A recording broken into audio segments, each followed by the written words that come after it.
সেটা হচ্ছে বিএনপির এই যে নির্বাচন পরিচালনা কমিটি হয়েছিল, আমি কিন্তু জানি উনি এই কমিটির একজন মেম্বার ছিলেন।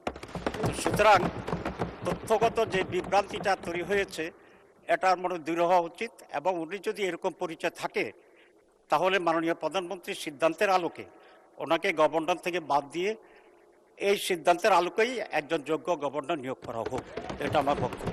ধন্যবাদ। অসংখ্য ধন্যবাদ মাননীয় উপনেতা। মাননীয় অর্থমন্ত্রী একটু বসেন প্লিজ। মাননীয় অর্থমন্ত্রী, এই ব্যাপারে আপনি কিছু বলবেন কিনা, যে নির্বাচন পরিচালনা কমিটিতে থাকলে দলীয় পদ কিনা? নির্বাচন পরিচালনা কমিটি, নট দল। অর্থমন্ত্রী। আপনাকে ধন্যবাদ। আমি কিন্তু আগেই বলেছি, মানে সংসদ সদস্য দলকে সমর্থন করা মানে দলের লোক না, আর কোন দলকে সমর্থন করে নির্বাচনী কার্যক্রমে সহায়তা করা মানে দলের লোক না।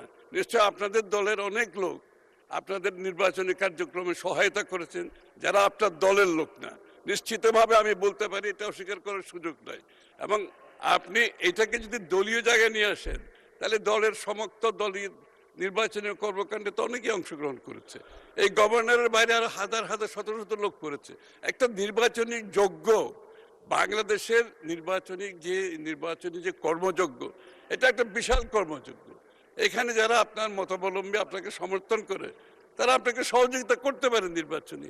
এটার অর্থ না যে উনি বিএনপির কোনো সদস্য, ওনার কোনো সদস্যপদ নাই, প্রাথমিক সদস্যপদ নাই, দলের কোনো সদস্যপদ নাই। এর থেকে বেশি গেলে কোনো, আমি শেষ করি